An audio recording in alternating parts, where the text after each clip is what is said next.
दोस्तों नमस्कार। जयदीप पत्रिका में आपका स्वागत है। मैं दीपक कोहली। आज हमारे साथ जुड़े हुए हैं डॉक्टर किरण पैठणकर जी, जो लेखक हैं, शोधकर्ता हैं। सर जी, सबसे पहले आपका जयदीप पत्रिका में स्वागत है। जी नमस्ते। सर जी बताइए, एक लेखक के तौर पर आप भारतीय समाज को कैसे देखते हैं और आपके क्या क्या अनुभव रहे हैं अभी तक। जी सबसे पहले मैं आपका आभार व्यक्त करना चाहूंगा कि मैं आपने जो मुझे जयदीप पत्रिका में इस विषय पर बोलने का जो है अवसर दिया है, इस अवसर को मैं जरूर सुवर्ण जिसे हम लोग कहते हैं, जैसे कि कोई स्वर्णिम बात कहना, उसमें परिवर्तित कहने की कोशिश करूंगा। जो भी कम ज्यादा होगा, जो भी मेरी अनुभव जानने जो बात होगी, उसमें अगर कोई कमी आ गई होगी तो दर्शकगण हमें जरूर माफ करेंगे, ये मैं प्रार्थना करता हूं सबसे पहले आप लोगों से। अब मैं कहना चाहूंगा कि एक लेखक के तौर पर, सबसे पहले लेखक के तौर पर, लेखक बनने की घटना के पहले मैं सबसे पहले एक अच्छा पाठक हूं। बचपन से जो है अलग अलग साहित्य, जैसे साहित्य हम लोग कहते हैं कि साहित्य की अलग अलग विधाएं हैं, तो अलग अलग विधाओं से जो है बचपन से हमें, मतलब यूं समझे कि एक लगाव था बचपन से इन सब विधाओं को पढ़ने के लिए। तो अलग अलग विधाओं के इसके पीछे जो है हमारे जो है फैमिली बैकग्राउंड भी था। जैसे कि कुटुंब के अंदर हमारे माता पिता थे, उन्हें भी साहित्य से बेहद लगाव था। बचपन में हमें यूं समझिए कि महाराष्ट्र में रहते हुए हमें धर्मयुग जैसी पत्रिका बचपन में हमें पढ़ने मिलती थी। तीसरी कक्षा में तो हमें विज्ञान प्रगति पढ़ने को मिल रही थी, जो कि दिल्ली से प्रकाशित होती है। तो जी। ये अलग अलग विधाओं ने हमें हिंदी साहित्य की ओर बहुत अच्छी तरह से जो है खिंचाव बढ़ते गए। मेरे एक अभिन्न मित्र थे, मैं अभी नाम नहीं लेता हूं उनका, उनके कारण हमें अलग अलग लाइब्रेरी, उनके स्कूल कॉलेज की हिंदी माध्यम के लाइब्रेरियों से हिंदी किताबें हमें मिलती गई। हिंदी साहित्य की जो डेप्थ है, हिंदी साहित्य में जो कुछ विधाएं अवेलेबल है, मैंने आज तक बाकी किसी साहित्य में इतनी विविधता देखी नहीं है। हिंदी साहित्य के जो मूर्धन्य विद्वान हो गए हमारे यहाँ पर, उनकी अगर साहित्य सेवा देखो तो बस हमें अजरज हो जाता है कि मैं सोचता हूँ कि भाई बाकी विधाओं, जो भी विधाएं है बाकी साहित्य में इतनी जो है विविधता क्यों नहीं है।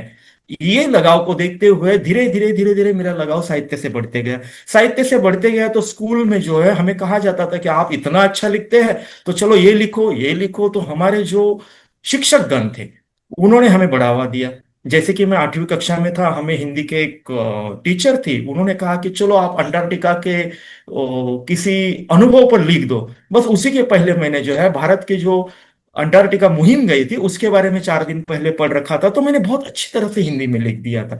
एक मराठी भाषी होते हुए, हमारे हम्म। दादा परदादा महाराष्ट्र में रहते हुए, हिंदी साहित्य ने जो मुझे देन दी है, आज मैं जो भी कुछ हूँ, अंग्रेजी में भले मैंने किताब लिखी हो, चाहे मैंने हिंदी में अनुवाद किया हो, ये सारी देन जो है हमारे साहित्य की सेवा जिन लोगों ने, मूर्धन्य विद्वानों ने की है, उनकी पथ प्रदर्शन पर चलते हुए मैं यहां तक आज पहुंचा हूं।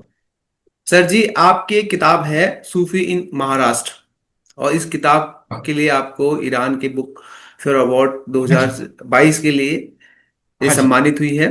तो थोड़ा इसके हाँ हाँ बारे में हाँ। बताइए। इसके अलावा जो आपने फारसी भाषा सीखी, और इसके अलावा हाँ फारसी के जी। अलावा हाँ कौन जी। कौन सी भाषा आपने सीखी है, थोड़ा सा उसके बारे जी में जी बताइए जरूर हमारे जरूर। दर्शकों को। जी जरूर। अब रही बात बचपन से जो है विविध साहित्य से संबंध आने लगा। हमें घर से भी जो है प्रोत्साहित किया जाता था। जैसे हमारे माता पिता अलग अलग किताबें देते थे, बंबई में रहते हुए हमें अलग अलग लाइब्रेरियों में जाने को मिला, जैसे कि आज बंद हो चुके या कुछ पाबंदियों के कारण किताबें मिलती नहीं, लेकिन अमेरिकन लाइब्रेरी, रशियन लाइब्रेरी, जैसे कि पीपल्स पब्लिकेशन हाउस जो हमारे बंबई में प्रभा देवी में है, जिसे वहां से तो अलग अलग किताबों की भरमार हमारे पास होती थी। मेरे मित्रगण जो साहित्य में रुचि रखते थे, जो हिंदी भाषिक थे, वो अपने लाइब्रेरियों से मुझे अलग अलग किताबें लाके देते थे। आप यकीन नहीं करेंगे कि जी। हमने बचपन में ही गोदान पढ़ लिया था, तीसरी कक्षा में मराठी में होते हुए भी। तो गोदान में जो आंचलिक शब्द आते थे, तो ये शब्द क्यों आते हैं, तो हिंदी साहित्य संस्थान का जो है अलग से दादर में ऑफिस था, हम जी। वहां चले गए। फिर अलग अलग डिक्शनरियां, मुहावरे, कहावतें जमा करना शुरू हो गया। वहां से हमारी शुरुआत हो गई। अब ये सब पढ़ते हुए हमें ऐसा महसूस हुआ कि मराठी भाषा जो हम लोग बोलते हैं, हमारी मातृभाषा है, उसमें 65% यानी 65 जो है प्रतिशत फारसी शब्द है। अब हमें है। इतिहास से लगाव था बचपन से। अब इतिहास के जो है, मुझे घर से हमारे माता जी ने हमें मोड़ी लिपि जो है, यानी जैसे कैथी लिपि हम लोग जैसे कहते हैं, वैसे हम्म। मराठी में मोड़ी लिपि होता है, जो जिस मोड़ी लिपि में हम्म। हमारे यहाँ के छत्रपति शिवाजी महाराज के सारे राज दरबार के कागजात उसी में है। जैसे वहां पर उत्तर भारत में राजस्थान में कैथी लिपि में लिया गया है, जैसे कैथी हम्म मतलब कायस्थ लिपि में। अब हम्म इस लिपि को पढ़ना जरूरी हो गया तो हमें बचपन में घर से सिखाया गया। तो हम्म मोड़ी लिपि को पढ़ते पढ़ते फारसी से संबंध आ गया, क्योंकि फारसी शब्द बहुत है। जैसे हम लोग मराठी में कहते हैं दार, हम्म तो हम्म हम्म फारसी। तो इसी तरह फारसी से संबंध आ गया, तो हमने बचपन से घर से जो है शुरुआत कर दी। तो हम्म घर में जो है माता जी ने हमें फारसी, उर्दू, हिंदी से अवगत कराया अच्छी तरह से। तो इसी के साथ साथ बाकी जो है उससे जुड़ी हुई जितनी भी भाषा है उनसे संबंध आने लगा। इन भाषाओं से संबंध आने लगा तो हमने देखा कि आंचलिक साहित्य पढ़ते हुए भारत के अलग अलग, जैसे कि हम लोग देखते हैं कि झारखंड है, हम्म जो आंचलिक जो है, अगर अगर हम लोग रांगे रागों को पढ़ रहे हैं तो ठीक है। लेकिन अगर हम लोग भारतेंदु जो को पढ़ रहे हैं तो भाई हमें हिंदी साहित्य के शुरुआत के कालखंड की हिंदी की जानकारी होनी चाहिए। तो एकदम। फिर हमने जो है बोली भाषा का साहित्य जमा करना शुरू किया। इसी तरह अलग अलग भाषाओं से हम जुड़ते गए। तो पर्शियन तो आ ही गई उसी में। हमने हम्म जर्मन पढ़ना भी, क्योंकि देखा मैंने कि हिंदी साहित्य में अनुवादित साहित्य बहुत है। तो हम्म हमारी इच्छा जागृत हुई कि भाई हम मूल साहित्य पढ़े, मूल साहित्य को हमें पढ़ना है। तो हमने जर्मन भी सीख लिया, हम्म पर्शियन सीख लिया। तो ऐसे हम्म करते करते पाली, मागधी, अर्धमागधी इन भाषाओं से भी हम जुड़ गए। तो हम्म आज के तारीख में पाली, मागधी, अर्धमागधी, अरामाइक इन भाषाओं से हम अच्छी तरह से चिर परिचित है, और उनसे मैं अनुवाद की भी कोशिश करता हूँ। इन भाषाओं से मेरे जुड़ने का कारण ये है कि प्राचीन अभिलेख, जिसे हम लोग साहित्य कहते हैं, साहित्य क्या है? साहित्य मानवीय संघर्ष, जी मानवीय अनुभव, मानवीय अभिव्यक्ति जो सालों से हमारे पास है, वो हमारे प्राचीन साहित्य में, मैं किसी साहित्य का नाम लेकर उल्लेख नहीं करूंगा, लेकिन 4-5 हजार सालों से जो, या उसके पहले 10 हजार साल पहले हमारे यहाँ जो मौखिक परंपरा चल रही थी, मौखिक परंपरा भी एक साहित्य है। जी बाद में उसे जो है हमने लिखित साहित्य में परिवर्तित किया। लिखित साहित्य में परिवर्तित होते हुए सबसे पहला जो है पुरातन हमें जो है शिल्प मिलते हैं, हम्म या फिर जैसे कि पत्थर पर उकेरे गया है ब्राह्मी अभिलेख लिपि, मिलते हैं। जो हमें, हाँ, शिल्प जो मिलते हैं या लिपि मिलती है हमें। तो ये जो है, ये तो भाई ऐसे हो गया कि पत्थर पे उकेर दिया तो उसे कोई मतलब ये नहीं है, नष्ट नहीं होने वाला। हम्म अक्षर कहने लगे उसे बाद में। फिर जी लिखित आ गया, मौखिक परंपरा, लिखित परंपरा। लेकिन मौखिक परंपरा आज भी जो है नष्ट नहीं हुई। लोक कला है, जी जैसे कि हम लोग बंगाल में देखते हैं बाउल है, बाकुम है। हमारे यहाँ पर जैसे हम लोग ये कहते हैं वासुदेव कहते हैं। तो ये मौखिक परंपरा अभी भी चल रही है। मौखिक परंपरा के साथ साथ 2.5, 3, 4 हजार साल पहले, अब ये विवाद का विषय है कि भाई लिपि कब शुरू हुई, कहाँ शुरू हुई। जी जी असीरियन शुरू हुई या फिनिशियन से शुरू हुई, फिर ब्राह्मी, ब्राह्मी से फिर हमारे भारत की अलग अलग लिपियां जो है उससे उद्भव हुई है। तो ये अलग विषय है, इसके लिए हम लोग ओझा साहब की किताब को रेफर कर सकते हैं। ओके तो ऐसी सारी जो चीजें हैं धीरे धीरे धीरे धीरे लिखित स्वरूप में आने लगा। तो मानवीय संघर्ष में मानव ने अपने उत्थान में आधुनिक समाज तक आने तक जो भी कष्ट झेले हैं, मैं तो कष्ट कहूंगा। जी भाई जी समाज बनना कोई छोटी बात नहीं है। एकदम समाज बनना बहुत बड़ी बात है। समाज बनना, समाज के नियम बनना, समाज के साथ कोई प्रताड़ना न करते हुए समाज के साथ रहना, फिर हम्म समाज से एक राज्य बनना, राज्य से राष्ट्र बनना, बहुत दीर्घ है। और इस दीर्घ परंपरा को मानवीय मानवीय मूल्य जो है, मानवीय मूल्यों का संरक्षण करते हुए हम लोग देखते हैं कि प्राचीन ग्रंथ कोई भी लो, सब जगह, किसी भी धर्म का लो, किसी भी ग्रंथ को उठा के देखो, किसी भी भाषा में, जी चाहे वो मौखिक हो, चाहे लिखित हो, लिखित में शिल्प हो, गृह हो, कहीं पर भी हो, सारी जगह एक ही कहा गया है, मानवीय मूल्यों का संरक्षण करना। एकदम सही मानव बात का बोले मानव थे। के साथ संबंध अच्छी तरह होना चाहिए, बस यही बात है। और साथ में देह नश्वर है। ये सारी चीजों को हम लोग साहित्य में देखते हैं। साहित्य में देखते देखते हम यहां तक पहुंचे हैं। तो ये बात है कि साहित्य एक ऐसी चीज है जिसे भूत, भविष्य, वर्तमान, ये तीनों चीजें जो है समाहित है। मानव क्या करता है? मानव अपने अनुभवों से आने वाले पीढ़ियों के लिए उसे जतन कर रहा है साहित्य में। अब जी साहित्यिक एक लेखक के तौर पर ये कहना चाहूंगा कि भाई हमें आज मानवीय मूल्यों का ह्रास होता हुआ दिखाई दे रहा है। शॉर्टकट आ गया है, क्योंकि पहले जैसे कि हम लोग बृहत कथा सरित सागर ले, या जातक कथाओं को लेके, संसाधन की कमी थी। लोगों को सालों लग जाते थे एक सिरे से दूसरे सिरे में पहुंचने में। लोग एक जिले से दूसरे जिले में सालों साल नहीं जाते थे। ऐसे वक्त हमारे पुरखों ने, विद्वानों ने, ऋषि मुनि, जो जो भी हम लोग कहेंगे, इन्होंने एक समाज संगठित किया जिन्होंने लिखित और मौखिक रूप से परंपरा को जीवित रखा। इसी जीवित परंपरा को हम लोग आगे बढ़ा रहे हैं। लेकिन मैं ये कहना चाहूंगा कि एक जमाने में जिसे हम लोग चित्रलिपि कहते हैं, लिपि का जो संशोधन हो, आज 5,000 साल बाद, आज जिसे हम लोग देवनागरी लिपि या कोई अंग्रेजी रोमन लिपि हो, कोई भी लिपि हो सकता है 5,000 साल बाद लोग कहेंगे भाई ये इनकी चित्रलिपि थी, क्योंकि जी जी हमने उसे गढ़ लिया है। तो कोई भी लिपि अक्षर है वो नष्ट नहीं होते हैं। हम्म साहित्य शब्द ही बना है सहित और यश से। तो ये शब्द जो है संस्कृत से बना है, लेकिन मैं कहना चाहूंगा कि साहित्य के अंदर जो भी विधाएं है, सारी विधाओं में, जैसे कि पहले कुछ विधाएं थे, जो विधाएं गद्य और पद्य जो है प्रमुख दो विधाएं हैं। अभी ये दो विधाओं से अलग अलग विधाएं निकली, जैसे आत्मचिंतन है या स्मरण है, कथा है, काव्य है, बहुत कुछ है इसके अंदर। लेकिन आधुनिक तकनीक के साथ साथ जुड़ते हुए मानव ने तकनीक का उपयोग करते हुए बहुत कुछ विधाएं नई शुरू की है, जैसे गद्य पद्य तो है ही है। लेकिन इस विधाओं का उपयोग हमारे जो विज्ञान है, विज्ञान के लिए भी किया गया है। कोई भी परंपरा हो, कोई कृषि शास्त्री हो, कोई कृषि शास्त्री हो या मैकेनिकल इंजीनियर हो, सबके लिए भाई अपना अपना साहित्य है। जी जो जी भी मौखिक परंपरा से आया, लिखित स्वरूप में जो हमारे साइंटिस्ट है उन्होंने लिख के रखा है, वैज्ञानिकों ने जो लिख के रखा है भाई, वो उनका साहित्य है। तो किसी भी साहित्य का जनमानस पर प्रभाव तब पड़ता है जब वो जनमानस के उपयोग की चीज हो।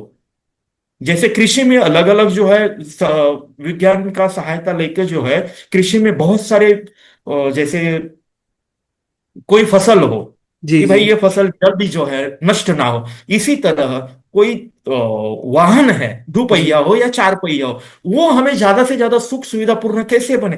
तो हर एक व्यक्ति, हर एक अपनी जो है ज्ञान का उपयोग करके हर साहित्य में, हर विधा में जो है अपना योगदान दे रहा है। तो हमें चाहिए कि साहित्य से जुड़े हुए कोई भी विधा में, किसी भी क्षेत्र को जो है हमें समान रूप से देखने की जो है नजर मिल जाए लोगों को। बस मैं ये कहना चाहूंगा, जी क्योंकि साहित्य कभी जो है नष्ट नहीं होता है। जी सर जी, इसके अलावा आपने फिलोसफी से पीएचडी की है। हाँ जी। मेरा सवाल यह है कि आपने फिलोसफी ही क्यों चुनी? आप साहित्य, अ, हिंदी साहित्य से देखिए, भी कर सकते थे। दर्शन शास्त्र एक ऐसी चीज है जी भाई, उससे जो बच के रहना चाहिए। दर्शन शास्त्र से, फलसफा एक ऐसी चीज है जी जो जी किसी को पकड़ लेना तो हाँ छोड़ती नहीं है भाई। जी, एकदम फलसफा एक ऐसी चीज एकदम है। एकदम एकदम। देखिए, दर्शन शास्त्र क्या है, दर्शन में ही सब कुछ आ गया। दर्शन यानी क्या? मानवीय मूल्यों का दर्शन। हम्म। जैसे कि पाली में एक वाक्य है जी कि सब्ब पापस्य करणम कुसलस्य उपसंपदा सचितम परियोदपनम एतम बुद्धानुशासनम। छोटी सी बात है कि भाई किसी भी तरह का हम्म पाप कर्म न करते हुए हम्म अच्छे मार्ग पर चले, पुण्य जी जी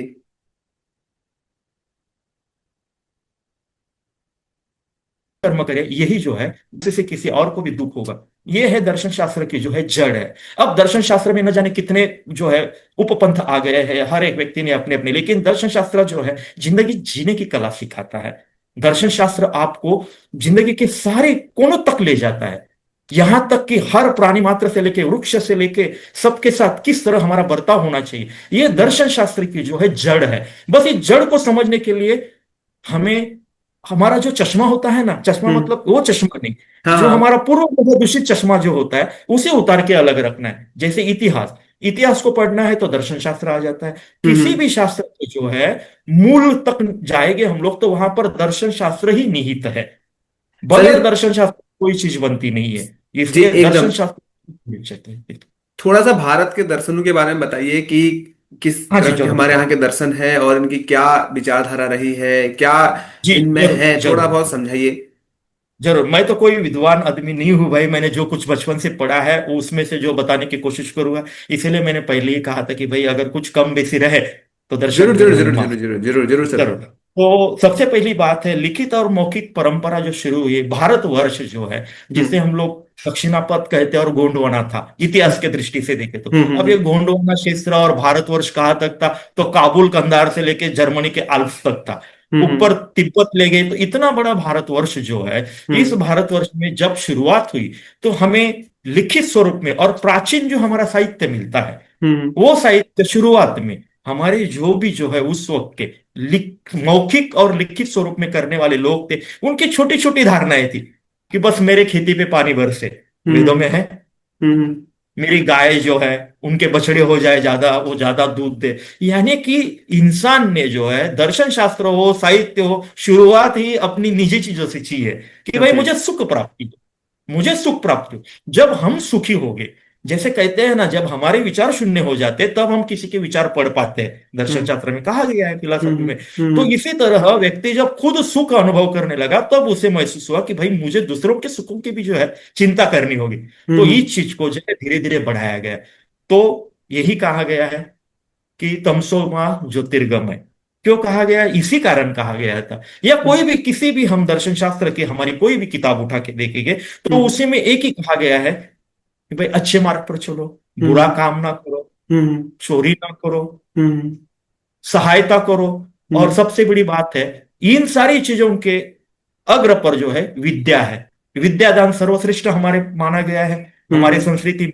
चाहे संस्कृति 1000 साल पहले हो, 2000 साल पहले हो, 5000 साल पहले हो, विद्यादान सर्वश्रेष्ठ दान है। अब विद्यादान का मतलब ये नहीं कि कहीं हम लोग भाई चलो अपनी चुटकी बांध के बैठ गए और लिख रहे हैं, वैसे नहीं। हम्म। विद्या हर क्षेत्र में होती है, क्योंकि संस्कृति का विकास हम अगर अपने साहित्य में देखेंगे तो हम्म। हमारे संस्कृति में जो है प्राचीन प्राचीन संस्कृति में शिल्पियों को ज्यादा जो है अहमियत दी गई है, हम्म। सर्वश्रेष्ठ माने गए, क्योंकि वो शिल्पी ही थे हम्म। जिन्होंने इंसान के जिंदगी को जो है, जीवन जीने को जो है आसान बनाया। आसान कर दिया। जी।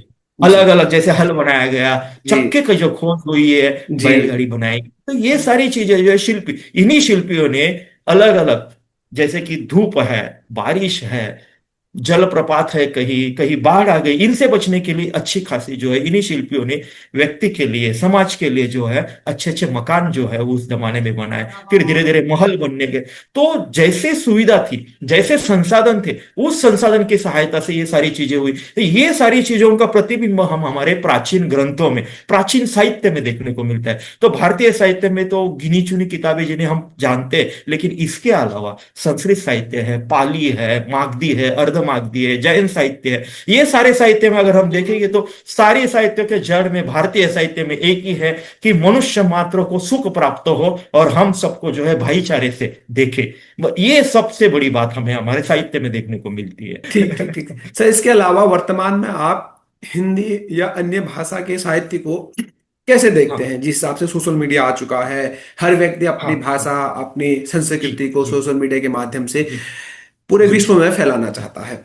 जी। अब सबसे पहले मैं ये कहना चाहूंगा कि आधुनिक तकनीक हम्म। मानवीय जीवन में हम जब भी देखते हैं, आज हम हैं, आने वाली चीजों को हम आधुनिक तकनीक के हिसाब से देखते हैं। जैसे कि पहले लकड़े का हल था, फिर लोहे का हम्म। हल आ गया, ताम्र युग से हम लोह युग में आ गए। अब जी। ताम्र युग वालों के लिए ये बड़ी तकनीक थी कि भाई लोह युग में आ गए। जी। अब इस बार चलने लगा, और धीरे धीरे जो है साइकिल बनी, साइकिल बनी तो भाई उसमें मोटर लग गई। तो हम्म। ये सारी आधुनिक तकनीक को देखते हुए एक देखा है कि विकास, दुनिया नजदीक आ गई। पहले सालों लगते थे, आज हम एक क्लिक कर, जैसे हम लोग अभी हम दोनों बात कर रहे हैं या जी। लोग जी। और भी सुन रहे होंगे। तो जी। ये जी। तकनीक का ही कमाल है, आज मैं जी। मेरे विचार संप्रेषण कर पा रहा हूं, कुछ सेकंडों में आपके पास पहुंच रहे हैं। जी। तो ये तकनीक का जो है उपयोग करते हुए हमें ये देखना चाहिए कि मानवीय मूल्य, हमारी जो भी कमी है या ज्यादती हो रही है कहीं पर भी, तो उसे हमें उन विचारों को बांटना चाहिए, बांटना चाहिए, ना कि किसी के ऊपर थोपना चाहिए। जी। जी। जी। बांटना चाहिए, सलाह लेनी चाहिए। पहले क्या होता था, जल्दी सलाह नहीं मिल पाती थी किसी चीज के लिए, जी। हम हाथ पैर मारते रह जाते थे। आज के तारीख में साहित्य एक ऐसी विधा है, साहित्य की विधा की सहायता से हम पूरी दुनिया में कोने कोने तक पहुंच सकते हैं। तो हमारा फर्ज एक लेखक के तौर पे या एक पब्लिशर के तौर पे, मेरा फर्ज ये बनता है कि सबसे पहली बात है, केवल और केवल मेरी भाषा या मेरे आसपास की जो भी भाषा होगी, बोली भाषा, उपभाषा, इसी में निहित साहित्य की तरफ मुझे देखना नहीं है। मुझे क्या करना है, तो मुझे विश्व व्यापक साहित्य जो है, विश्व व्यापक साहित्य, आज अगर कोई कवि, एक कवि एक अक्षर भी लिख देता है तो उसके पीछे भी कुछ तो है, गूढ़ अर्थ उसका भरा हुआ है, तभी तो भाई उसने लिखा है ना। हम बोलेंगे अरे नहीं वो बकवास लिख दी, ऐसे नहीं है। हर व्यक्ति का अपना नजरिया है, अपनी सोच है, अपनी बुद्धिमत्ता है, अपनी प्रखरता है। तो हमें चाहिए कि प्राचीन साहित्य चाहे वो किसी भी भाषा में हो, हम्म। उसको अनुवादित करके जो है, हो सके उतनी भाषाओं में अनुवाद करने की कोशिश करनी चाहिए। हम्म। एक पब्लिशर को चाहिए कि कोई किताब हमारे सामने अगर आ जाए तो हम्म। हम उसे ज्यादा से ज्यादा भाषाओं में प्रकाशित करें, ना कि हम किसी सरकारी संस्थान के भरोसे बैठे कि भाई वो 40-42 भाषाओं में अनुवादित करेगी। भाई हमें हम्म। भी अपना जो है फर्ज निभाना चाहिए, हमें अपना कर्तव्य देखना चाहिए कि जिस साहित्य के कारण हम यहां तक पहुंचे हैं, समाज के कारण पहुंचे, उसके प्रति हमारे उत्तरदायित्व तो ये कहता है कि विभिन्न भाषाओं को एक जगह लाना है। तो पब्लिशर को जो है इसमें लेखक को भी जो है सहभाग देना चाहिए, पब्लिशर को देना चाहिए। यहाँ पर सबसे बड़ी बात आ जाती है आर्थिक। तो उस आर्थिक को जो है मैं थोड़ी देर बाद बताऊंगा, कि आर्थिक के बारे में भी बता दूंगा थोड़ी देर बाद चलते चलते। लेकिन मैं ये कहना चाहूँ कि विभिन्न भाषा विश्व साहित्य को अपनी अपनी भाषाओं में, जिस भाषाओं में साहित्य पहुंचा नहीं है वहां तक जरूर पहुंचाना चाहिए, और इसके लिए मैं खुद जो है प्रयत्न करता हूँ। जी जी सर, अभी सर। जो सर, मेरा क्या किया है। अगला सवाल है मेरा। आपकी एक काव्य संग्रह है, दूर कहीं तू हाँ, चल। हाँ जी, हाँ जी।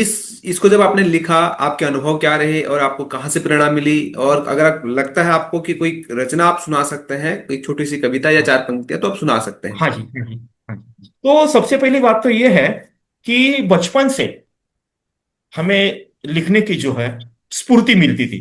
जी। तो काव्य लिखना चाहिए। जैसे हम्म। कि काव्य एक ऐसी चीज है कि मैं 100 पेज लिखूं हम्म। गद्य में, पद्य में लिखूं, लेकिन एक काव्य कुछ एक चिंगारी होती है ना। काव्य को हम्म। मैं चिंगारी कहूँ। हम्म। मराठी में कहते हैं कि कविता। जैसे मैं हम्म। अनुवाद करके बताता हूँ, हमारे यहाँ के मामा वरेरकर करके थे, उन्होंने बताया था कि काव्य एक ऐसी चिंगारी है जिसे पकड़ने जाओ तो जल जाओगे, इतनी हम्म। ताकत है काव्य। तो हमने सोचा 100 बात की एक बात, हमें यह हम्म। काव्य लिखना चाहिए। जी। तो मेरे जो है कुछ मित्रगण हैं, उन्होंने हर एक को मैंने बताया कि भाई चलो हर एक व्यक्ति, जैसे कि मेरी कोई सहेली है या मित्र है, आप सब लोग जो है अपना अपना जो है एक एक वो विषय दे दीजिए, मैं हम्म। काव्य लिख देता हूँ। और इसी हम्म। तरह ये जो है काव्य संग्रह मैंने मेरे मित्रगणों ने दिए हुए विषय पर मैंने सब लिख दिया। जैसे कि मैं एक अगर आपकी आज्ञा हो तो मैं एक रचना सुना देता हूँ। जरूर जरूर जरूर, सुना दीजिए सर। उस रचना के पीछे है,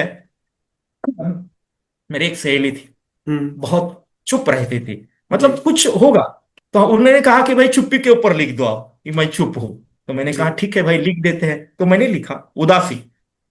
प्रिय, तुम्हारा यह चुप्पी साध जाना हृदय को मेरे बिंद जाता है। मन में अगणित आशंकाएं लहरों की भांति उफनती है, क्यों उदास हो। तुम्हारा यह मुखमंडल चंद्रमा की लालिमा युक्त ही अच्छा लगता है। तुम्हारे शरारती भाव और मुद्रा के क्षण संजीवनी रूप होते हैं। तुम लड़ती हो, शरारत करती हो, बड़ा सुख महसूस होता है। प्रिय, मुस्कुराओ, जीवन अमृत की बूंदे बरसती है। ये जीवन अमृत की बूंदे हमारे प्राचीन साहित्य से ही आया है मेरे पास। बहुत शानदार, बहुत सर। सर, आपने इतनी छोटी सी कविता में आपने बहुत कुछ कह दिया, बहुत कुछ कह दिया सर। बहुत बहुत जी धन्यवाद। धन्यवाद। इसके अलावा सर, मैं ये जानना चाहता हूँ, जैसे कि आज हमारा भारतीय समाज है, जो हाँ, पश्चिमी सभ्यता के कारण लगातार हाँ। अपनी संस्कृति को खोता जा रहा है, इसको आप कैसे देखते हैं? थोड़ा सा बताइए इसके जी, बारे में। अब मेरा नजरिया मैं बताता हूँ कि यूरोप से और पाश्चात्य देशों से हमारा अच्छा संबंध रहा है, बचपन से आना जाना लगा था। हम्म। अभी भी जो है मेरे फैमिली मेंबर्स वहीं पर है। तो मैं ये कहना चाहूंगा कि आप कहीं पर भी रहे, किसी भी हम्म। संस्कृति में रहे, हम्म।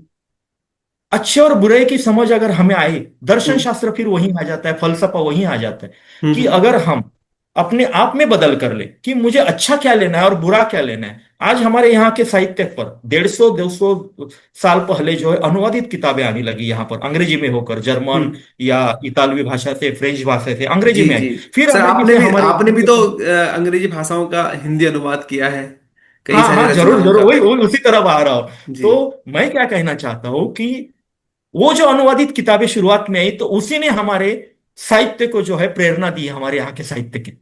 हमारे यहाँ के जितने भी पुराने साहित्यिक हैं उसमें से 50% लोगों ने वहां से प्रेरणा लेके जो है किताबें लिखी है, नाट्य लिखा है, अलग अलग विधाओं को निभा। तो उन्होंने क्या किया, जो अच्छा था उसे लिया। हम्म। आज मैं संस्कृति के बारे में भी यही कहना चाहूंगा कि आप कहीं पर भी रहो, चाहे हम्म। भारत में रहो चाहे बाहर रहो, कोई संस्कृति बुरी नहीं है। हम हम्म। ये क्यों नहीं देखते कि उन संस्कृतियों में जो मेहनत करने की उनकी लगन है, किसी हम्म। भी काम के प्रति उन लोगों की निष्ठा होती है। हम्म। पाश्चात्य लोगों में उन्होंने आज जितनी जो है खोजें लगाई है, जो भी खोज की है, चाहे हम भारत के बाहर किसी भी देश में जाए, तो उनकी लगन निष्ठा को हम क्यों नहीं स्वीकार कर रहे? क्योंकि इसके पीछे एक ही है। हम भारत जब स्वतंत्र हुआ, जब हम 1947 के बाद, तो हमारे पास कुछ नहीं था, गिने चुने लोगों के पास जो है जीवन जीने लायक संसाधन थे। धीरे धीरे धीरे हमारे यहाँ पर स्कूल कॉलेज सारी शिक्षा का प्रसार हुआ, लोगों के पास रुपये आने लगे। रुपये आने के बाद होता क्या है कि सबसे पहले हमें जिस चीज से वंचित किया गया है, या हमारे पास जो चीज नहीं थी, या जिस चीज को मैं सालों से पाने की चाहत रखता हूं, वो उन चीजों को पाने की होड़ में जो है हम अंधानुकरण जो कर रहे हैं, उस चीज को ले रहे हैं। लेकिन उस चीज को, जिस चीज को आज हम यहाँ चौबीसों घंटा हमारा युवक चाहे कोई भी हो जिस चीज को ले रहा है, लेकिन वो चीज उन लोगों के लिए कुछ मिनट या क्षण मात्र की होती है, ये हम नहीं समझ रहे हैं। जी जी भाई उन्होंने गिटार पे गाना गा के छोड़ दिया, उनके लिए वो 5 मिनट का था। हम बस चौबीसों घंटा हमारे वो गिटार लेके बैठेंगे तो कैसे चलेगा। तो कहने का मतलब यह है, किसी भी संस्कृति से, चाहे पाश्चात्य हो, चाहे हमारी एशिया की संस्कृति हो, चाहे पौर्वात्य हो, हमें अच्छी चीज को ही लेना चाहिए। मैं अपने नवयुवकों को यही कहूंगा कि भाई निष्ठा, काम के प्रति लगन और नई नई तकनीक को गढ़ना, इन चीजों को हमारे नवयुवकों को पाश्चात्य देशों के लोगों से लेना चाहिए, न कि किसी नुकसान करने वाली चीज को लेना चाहिए। एकदम एकदम से सर। मेरा अगला सवाल है, हाँ जी। भारत बहुत विशाल देश है, अलग हाँ अलग जी। संस्कृति, अलग अलग सभ्यता यहाँ पर हाँ है। जी। हाँ जी। इसके हाँ जी। बावजूद एक चीज कॉमन दिखाई देती है हर राज्य में, हर क्षेत्र में, जातिवाद आपको हाँ हर जी। जगह मिलता है। इसको आप जी। कैसे जी। देखते हैं सर? और इसके कारण हमारा देश काफी पीछे भी रहा है, मेरा खुद का जी। ऐसा जी। मानना है। जी। अब वैसे देखने जाओ तो ये थोड़ा सा विवाद का सवाल है, इसके ऊपर भी हम 1 घंटे का कर सकते हैं, हो सकता जी है कि जी उसके जी बाद बहुत बड़ा विवाद बढ़ जाए। जी लेकिन मैं गागर में सागर ये कहना चाहूंगा कि भारत विशाल देश है। सबसे पहले तो ये खंडप्राय देश था सबसे पहले, जी सालों तक। जैसे कि प्रिंसली स्टेट ब्रिटिश जी यहाँ जी आए, जी उसके पहले भी जैसे कि हम लोग की दिल्ली के सल्तनत काल में जाएंगे, सल्तनत काल यानी कि मुगलों के पहले के सल्तनत काल में भी जाएंगे, इब्राहिम लोदी साहब के जमाने में जी जी जाएंगे, महाराजा के। जी जी तभी भी भारत खंड प्राय था, हर राजा एक दूसरे से लड़ता था, हर जी एक व्यक्ति का जो है। सर जी, रुक जी गया जी है। जी जी जी बोलिए जी। बोलिए बोलिए आप। हर व्यक्ति जो है, हर राजा एक दूसरे की सीमा को जो है अपने सीमा में मिलाना चाहता था, तो खंड प्रायवता। दूसरी हम्म। बात, इस खंड प्रायता ने क्या किया कि भाई मेरी मेरी संस्कृति श्रेष्ठ। और ये संस्कृति में हो गया क्या कि सालों साल धीरे धीरे धीरे धीरे धीरे है कर्मकार, जैसे मैंने कहा था कि हमारे प्राचीन संस्कृति में कर्मकार, शिल्पी, इनको बेहद महत्वपूर्ण माना गया। लेकिन इसी शिल्प कर्म को है कालांतर में जो है हेय दृष्टि से देखा जाने लगा, जी और केवल लेखन कला करने वाले और मौखिक परंपरा को जीने वालों को ऊंचे नजरिए से देखने लगे। तो ये संस्कृति का परिवर्तन, अब हम उस जमाने में तो जा नहीं सकते टाइम मशीन में बैठ के, लेकिन जी जी किन्हीं कारणों से जो भी रहा हो भारतवर्ष में, किन्हीं जी कारणों से अलग अलग जगहों पर अलग अलग लोगों ने अपने अपने हिसाब से जो है कर्म बांट लिया, और वही कर्म जो है अलग अलग जातियों में विभाजित हो गया जी कि भाई वंश परंपरा हो गई। अब हम जी। दक्षिण भारत जाए तो ज्यादा वर्ण ज्यादा जाति नहीं मिलेगी आपको, 2 या 3 ही मिलेगी। हाँ हाँ, दक्षिण भारत में ये चीज है। 2 या 3 ही मिलेगी आपको, जबकि जी उत्तर भारत की तरफ जाएंगे तो। लेकिन सांस्कृतिक परंपरा, अगर आप उस पौर्वात्य जो है समुद्र किनारा पकड़ेंगे तो लगभग मेघालय से लेके पूरी मद्रास तक जो है सांस्कृतिक परंपरा एक दूसरे से मिलती है उनकी। ओके। ये भी बड़ी बात है। हम्म। लेकिन समय का फेर है, हमारे यहाँ पर ये चीज है। तो जातिवाद जो है एक तरीके से हमारी, आज जो आपने पूछा, हमारे युवा पाश्चात्य अंधानुकरण कर रहे हैं, क्योंकि पाश्चात्य लोगों में कोई भाई उनको जातिवाद नहीं दिखाई दे रहा है। वो हम्म सोचते हैं कि यहाँ सब कुछ जो है समानता पूर्व है। तो ये हम्म जो समानता जो है शब्द जो है, ये हर किसी को, अगर हम घर में है, हम छोटे बच्चे हैं घर में, हमारे हम्म। अगर बड़े भाई या बहन को कोई चीज जा रहे तो हम चाहते हैं कि हमें भी उतनी ही मिले। जी जी भले जी हमारा पेट छोटा हो, हमारा मुंह छोटा हो, लेकिन हम चाहते हैं कि हमारे बड़े भाई, ये जो समानता का बीज जो है ना, ये हमारे परिवार से ही निकलता है। तो बाहर आने के बाद व्यक्ति जब समाज में जाता है तो कि वो चाहता है मुझे समानता की दृष्टि से कोई देखे। अब समानता की दृष्टि से देखने के लिए चाहिए कि हम साहित्य का अध्ययन करें, अच्छा साहित्य पढ़े, प्राचीन धरोहर को, हमारी प्राचीन धरोहर में ये चीजें नहीं मिलती है। अगर जी बहुत प्राचीन चीजों में जाएंगे तो वहां शिल्पी, कर्मकार, इनको जो है श्रेष्ठ माना गया। तो आज हम, हमारे यहाँ पर जो भी है काम करने के लिए लोग आते, तो हमें भी उन्हें उसी तरह से देखना चाहिए। जी ये जी मैं कहना चाहता, ये सर। नहीं कि भाई हाँ जी कहिए। जी सर, अब हम हमारे पास समय बहुत कम है, और जी जी जी। 1 मिनट में आप अगर कुछ कहना चाहते हैं पूरे देशवासियों के लिए और युवाओं के लिए, महिलाओं के हाँ लिए, जी। हाँ जी। इस डिजिटल युग के बारे में, तो आप कह सकते हैं, क्योंकि आपके पास इतना अनुभव है कि इसको इतने कम समय में जी, दिखा ये सब पाना बड़ा हमारे मुश्किल समाज है। की देन है, हमारे जो है मूर्धन्य विद्वान हो जो हो गए।